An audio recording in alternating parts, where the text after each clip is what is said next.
Hello, English learners, and welcome back to the Best English Podcast.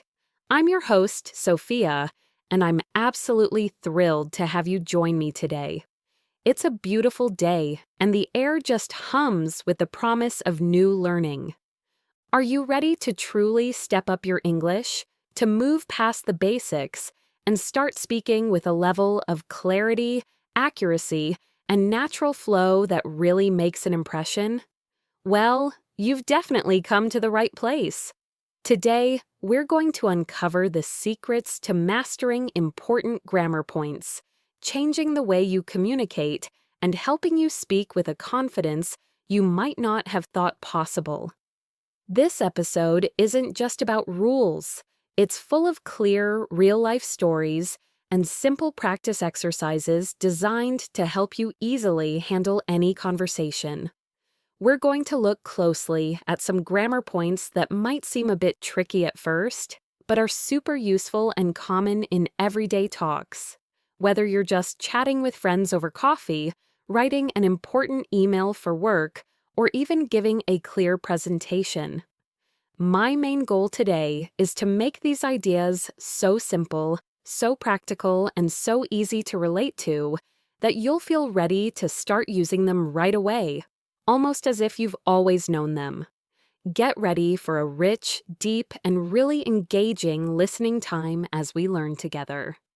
But before we jump into our grammar adventure, if you're finding our episodes helpful and truly enjoying what you hear, please do take a quick moment to like this video. It gives us a great sign about what you love.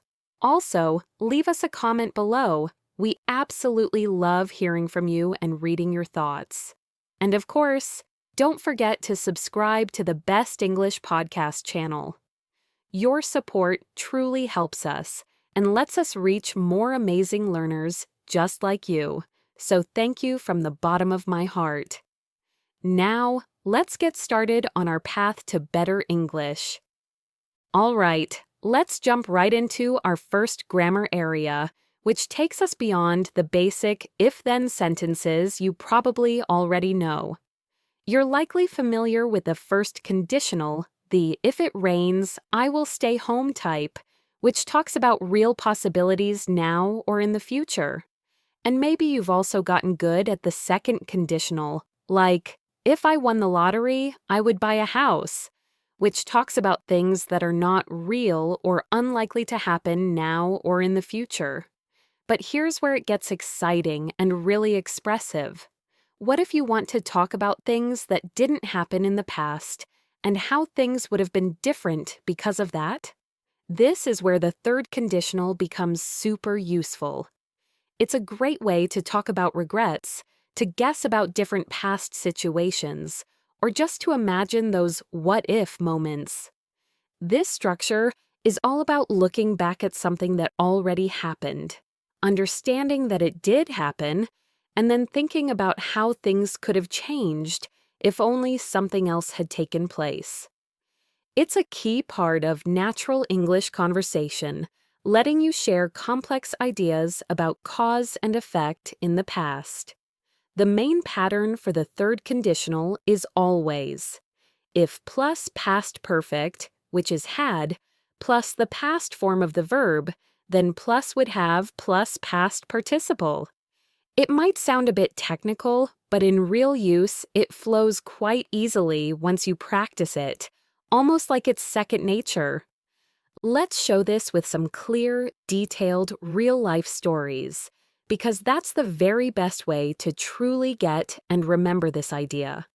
Try to imagine yourself in these situations, feeling the emotions and thinking the thoughts. Think about this. It was a fresh Tuesday morning, just last week. My friend, Sarah, was beaming with excitement. She had an interview for her absolute dream job, a position she'd wanted for months, putting all her effort into getting ready. She woke up early, chose her best suit, and carefully checked her presentation slides. The sun was shining as she left her apartment, feeling very confident. But then, only 20 minutes into her drive, on a busy highway, Her car started making weird noises. A terrible clunk, then silence. Smoke began to rise from under the hood. Sarah's heart dropped. She instantly knew her car had broken down. Panic filled her. She desperately tried to start it again, but nothing. She called for roadside help, feeling the valuable minutes tick away. By the time the tow truck finally arrived, a slow, heavy machine, and she managed to get a taxi to the interview place, she was an hour and a half late. Her stomach tightened as the receptionist politely told her that the company, being on a tight schedule, had already interviewed someone else. Sarah felt completely crushed, watching her dream job disappear. The feeling of disappointment was heavy. Now, if we just say what happened, we'd say, Sarah's car broke down, so she missed her job interview. That's a simple, true fact from the past. But using the third conditional, Sarah can show her deep regret, or she can imagine a different, now impossible outcome if something in the past had been different. As she thought about the morning again, she might have thought, oh, if my car hadn't broken down on the highway, I would have made it to the interview on time. Here, we understand that her car did break down, and she didn't make it on time. The would have made shows what would have happened if that different past had been true. She can almost feel herself walking into that interview room on time, a thought that bothers her. Or, thinking about her own choices, she might have felt a bit annoyed with herself. If I had left home even 15 minutes earlier, I would have had enough time to call a taxi right away, even with the car trouble. This means she didn't leave early enough, and that's why the car problem became such a big disaster. This grammar structure lets us point to that exact moment in the past, confirm what really happened, and then clearly imagine a different choice or event that would have led to a totally different and now unreachable result. It's a strong way to talk about what-if situations or deep regrets. Now it's your turn to practice. Think about a time from your recent past where something went wrong, and you wish you could change one small detail. Maybe you spilled coffee on an important paper, or you forgot to bring something very important. How would you use the third conditional to talk about that, showing how things could have been different? You might first say, I got soaked because I didn't take an umbrella. Now, try to change that into a clear third conditional sentence, imagining the other possibility. Take a moment, close your eyes if it helps, and try to form it. If I had remembered my umbrella, I wouldn't have gotten soaked. Or, if I had checked the weather forecast before leaving, I would have taken my umbrella and stayed completely dry. This practice helps you deeply connect the grammar rule to your own feelings and experiences, making it much easier to remember and use naturally. Here's another real-life story. Last spring, my family and I planned an exciting and much-awaited hiking trip to a famous mountain near the ocean. We'd seen amazing pictures of the wide view from the top, huge blue ocean meeting the sky, tiny boats below, and an old lighthouse standing tall. We were all very excited, especially my little niece, who really wanted to see the lighthouse. We woke up before sunrise, packed sandwiches and water, and drove for hours through winding country roads to get to the bottom of the mountain. However, as we got closer to our destination, something subtle changed. The clear blue sky slowly turned gray, and a strange dampness filled the air. By the time we reached the park entrance, a thick, swirling fog had rolled in from the ocean, completely hiding the mountaintop. We could barely see a few feet in front of us. A serious park ranger at the gate shook his head and told us it was too dangerous to hike to the top because we couldn't see anything and the paths were slippery. My niece's face dropped, her eyes filled with tears.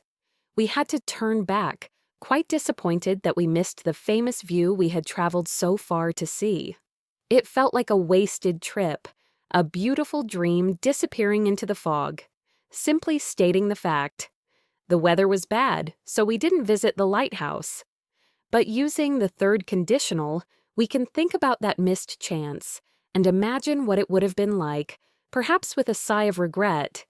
If the fog hadn't been so thick, we would have seen the amazing panoramic view from the top of the mountain.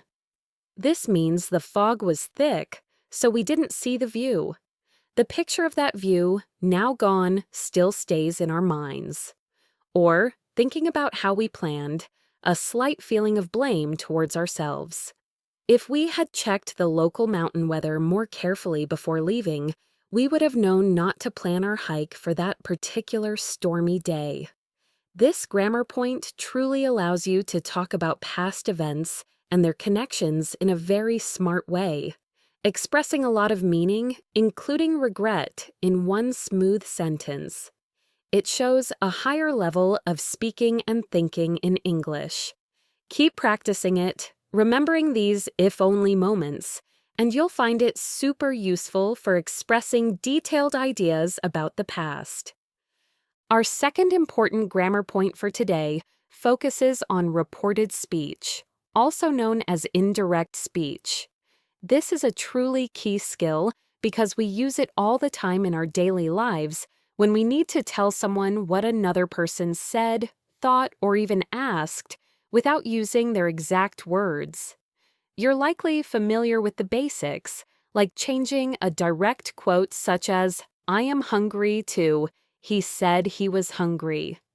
But things get a little more complex and sound much more natural and clear when the original sentence uses words like can, will, may, or has specific time and place words. Getting good at these small but important changes will make your reported speech sound incredibly fluent and polished, making you sound like a truly confident English speaker. Let's look at the main changes that happen when you turn direct speech into reported speech. Generally, the verb tense moves back one step into the past. For example, if someone says something in the simple present, you report it in the simple past. I work becomes he said he worked. For modal verbs, these are helper verbs like can, will, may, must, should, and so on. When you report a sentence with a modal, the modal usually changes to its past form. So, can typically changes to could, will changes to would, may changes to might. Must usually changes to had to when it talks about something you had to do in the past, or it can sometimes stay must if it talks about a strong ongoing duty or a conclusion that is still true. Also, words that show time and place need to shift to match the fact that you are telling something from a different point in time or a different place than when it was first said. So, today becomes that day, tomorrow becomes the next day or the following day, yesterday becomes the day before or the previous day, now becomes then or at that moment, here becomes there, and this becomes that. Lastly, pronouns also change to match who is speaking and listening in the reported speech. For example, I becomes he, she, my becomes his, her, and so on. Let's go through some detailed, real-life examples to make these changes super clear and help you see them used naturally in a conversation.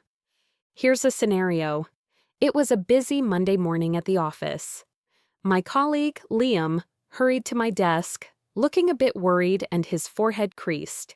He leaned in quietly and told me directly, his voice low, "Sophia, I can finish the sales report today, but it will be very late because I have so much else to do, including that urgent client meeting that just came up." I could see he was tired, a clear sign of how much work he had. Later that same afternoon, just as I was getting ready to leave, my manager, Ms. Davies, stopped by my desk. She had a questioning look. "Sophia," she asked, How's Liam doing with that sales report? Is it going to be ready on time for the presentation tomorrow? When I told her what Liam had said earlier, I needed to adjust the helper verbs and time words carefully to reflect the shift in time and context. Ms. Davies, Liam told me that he could finish the sales report that day, but he said it would be very late because he had so much else to do, including an urgent client meeting. Notice exactly how can smoothly changed to could to reflect the past ability Liam mentioned. Today transformed into that day because the current day for reporting is different from the day Liam originally spoke. Also, the future will be became would be, and the present have became had. These are the small but important shifts that make your English sound completely natural and accurate when you're passing on information, truly making your communication much better. Now for your turn to practice. What if Liam had been more sure and perhaps even a little cheerful, saying to you, "I will send you the updated figures this afternoon at exactly 4 p.m." How would you tell that to another team member the next morning, say, on Tuesday? Take a moment, pause if you need to, and try to form that sentence, focusing on the time change.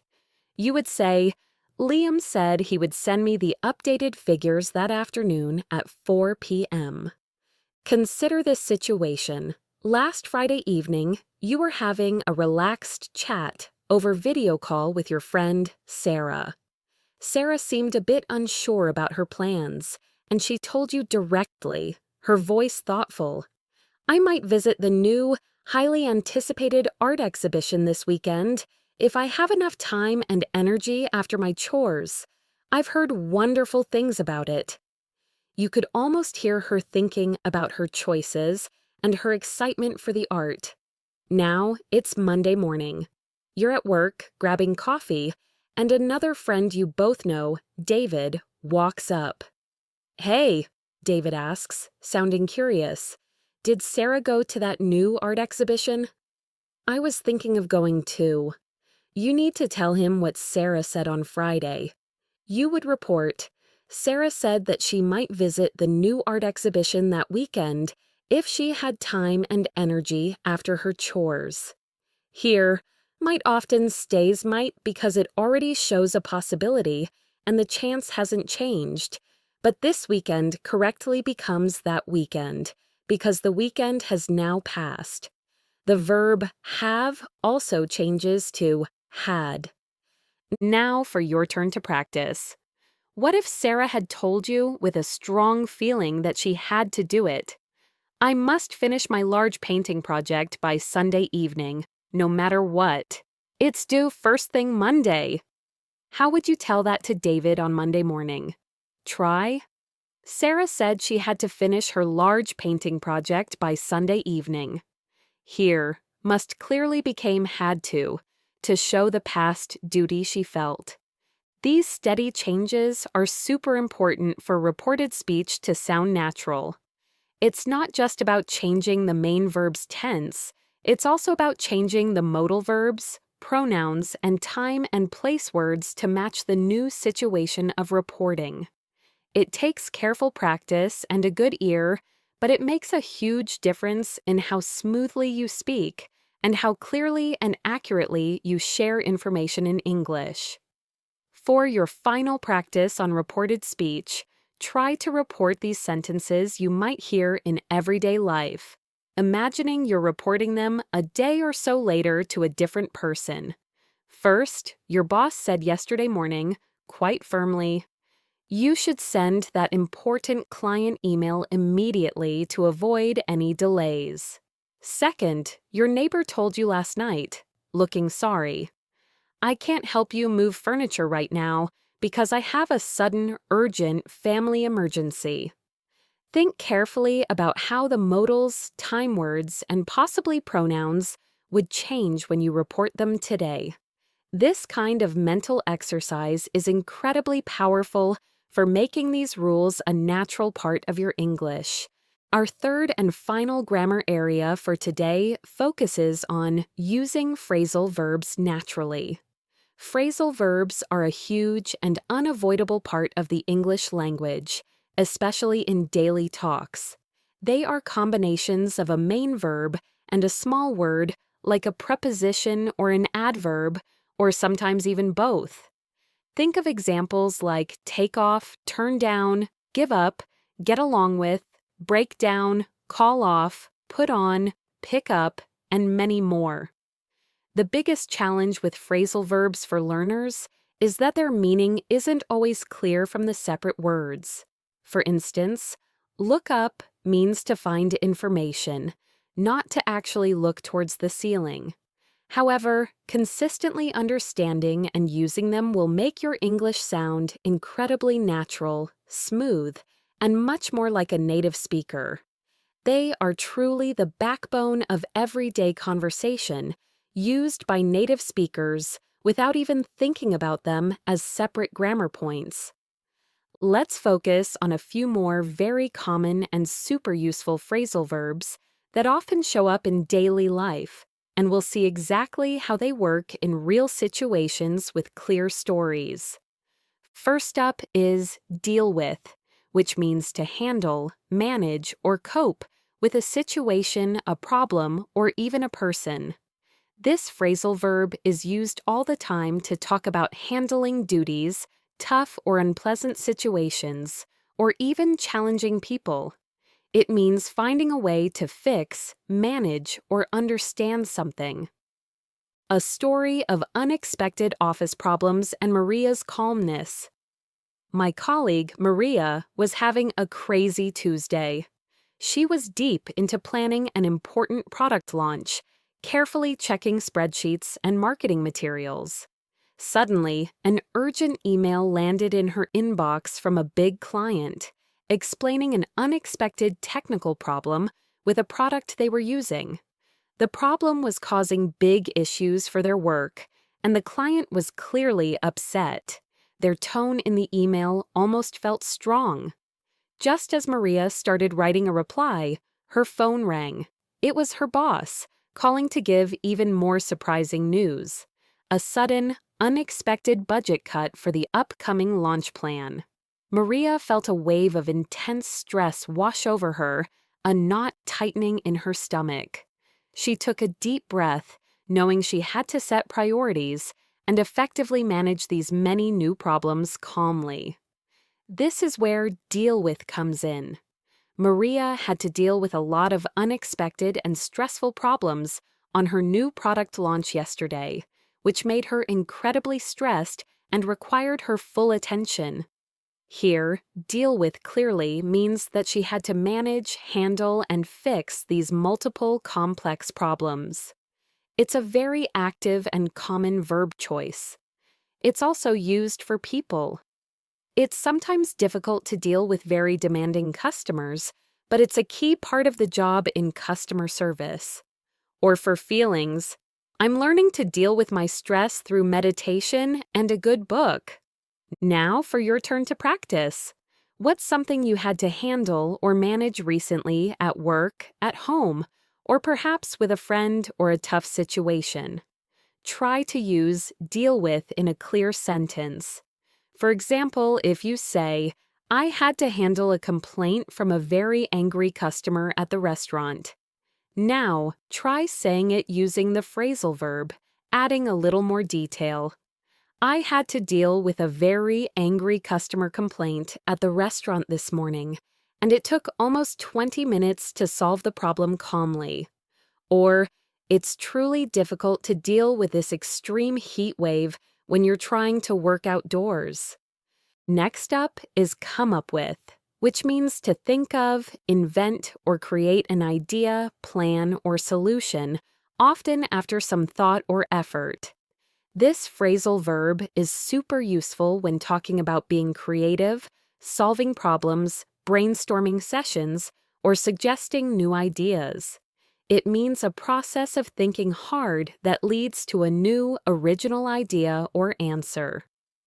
A story of a struggling startup's big idea. My friend David works at a small tech company that was having some trouble last quarter. Sales numbers were unexpectedly low, and the team felt a quiet, constant pressure to create new things. They really needed a fresh, new idea for a new advertising campaign to attract more customers and truly stand out in a crowded market. They set up a long, intense brainstorming meeting, bringing in whiteboards and colorful markers.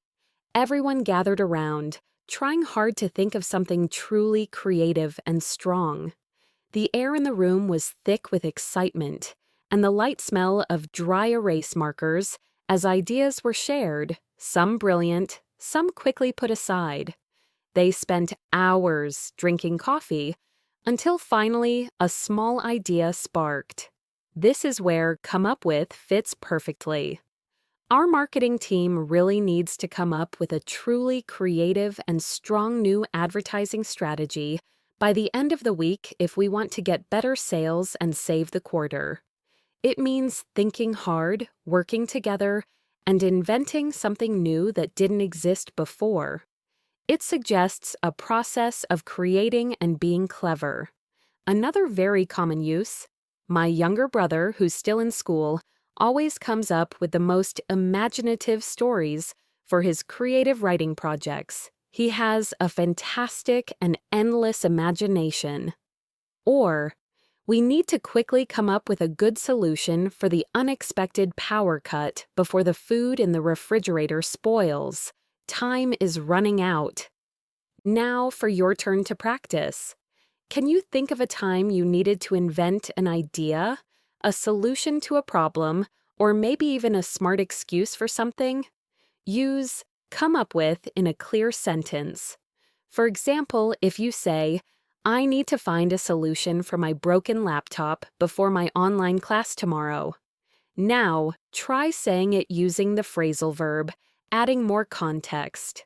I need to come up with a clever solution for my broken laptop before my online class tomorrow, or I won't be able to turn in my assignment on time. Finally, let's explore run out of, which means to use up all of something so there is none left, to finish a supply completely. This phrasal verb is very common in countless everyday situations, describing when you don't have something left, whether it's food items, time, patience, money, or even fuel in your car. It means you no longer have any of that specific item left. A story of a birthday cake disaster and a late-night dash. I had a lovely plan to bake a beautiful birthday cake for my daughter yesterday evening, following a new, complicated recipe very carefully. The kitchen smelled wonderful as the batter mixed in the bowl, full of vanilla and cocoa, and everything was going perfectly. I had all the ingredients laid out on the counter: flour, eggs, butter, milk. But when I reached for the large, seemingly full bag of sugar on the top shelf, my heart sank. To my complete surprise and sadness, it was totally empty. A small, worried thought in my mind reminded me that I must have used the last of it for my morning coffee. I couldn't finish the cake without sugar, and with a quick look at the clock, I realized all the local shops were already closed. The beautiful, half-mixed batter sat sadly on the counter, a reminder of my forgotten ingredient. This is the perfect situation for run out of. I suddenly ran out of sugar while I was baking my daughter's birthday cake last night, so I had to make an unexpected and very annoying trip to the grocery store, which was already almost closed and quite a distance away. It's much more natural and commonly used than saying, I used all the sugar, or I have no more sugar left. Another very common example. Oh no, we're almost completely running out of milk for our morning coffee. I need to add that to the top of the grocery list for later today, or there'll be no lattes. Or, I can't believe I ran out of phone battery right when I needed to make an urgent call to the doctor. That was incredibly difficult and stressful. Now for your turn to practice. What's something you've recently used up completely or are about to use up that you commonly need every day? Try to use run out of in a clear sentence, describing the situation and maybe how it made you feel. For example, if you say, I used up all my patience with that endless waiting for the bus in the pouring rain. Now, try saying it using the phrasal verb, adding more detail. I completely ran out of patience with that difficult customer after being on the phone for an hour, especially since the connection kept breaking up and making it harder to understand. Or, the car's fuel light just came on. We're definitely running out of gas, so we need to find a station right away before we get stuck. The very best way to learn phrasal verbs is not just to memorize long, difficult lists, but to actually use them in real situations, and, most importantly, to listen for them when native speakers talk. When you hear a native speaker use a phrasal verb, try to understand what it means from the context of the conversation, paying attention to the situation and feelings, and then, most importantly, try to use it yourself in a similar situation. Don't be afraid to make mistakes. That's a key and valuable part of learning. The more you use them and hear them used, the more natural they will become in your everyday English. And that, my wonderful and dedicated English learners, brings us to the very end of another incredibly insightful and, I hope, truly engaging episode of Best English Podcast. Today, we really pushed our grammar boundaries and explored how to make your English more expressive and accurate. We looked closely at the third conditional for talking about those tricky hypothetical pasts and what would have happened, bringing regret and guessing about the past to life with clear stories. We then mastered the details of reported speech with tricky modals and time changes, making sure your indirect reports sound perfectly natural and correct in any conversation. And finally, we dove into even more common phrasal verbs like deal with, come up with, and run out of, learning how to use them with confidence and natural style in everyday situations. Remember, these grammar points might seem small or a little complex at first, but understanding and correctly using them will greatly improve how smoothly you speak, make your meaning clearer, and make your English sound much more real and advanced. The key, as always, is steady practice. Keep listening carefully to native speakers, keep speaking English whenever you can, and keep trying to put these grammar structures into your own daily talks and writing. The more you use them, the more natural they'll feel, and you'll definitely notice a remarkable difference in how confident, clear, and easy to understand you sound. Thank you so much for joining me today. Your dedication to learning truly inspires us, and your active effort in your own growth helps you achieve so much. If you enjoyed this episode and found it helpful, please make sure to like this video. It truly helps us know what content you find valuable. Leave a comment below with your thoughts, your practice sentences, or any specific grammar topics you'd love us to cover next. We read every single one. And of course, don't forget to subscribe to the Best English Podcast for more enriching episodes. Your support means the world to us and truly helps us keep creating valuable content just for you. I'm Sophia, and I'll see you next time on the Best English Podcast. Happy learning!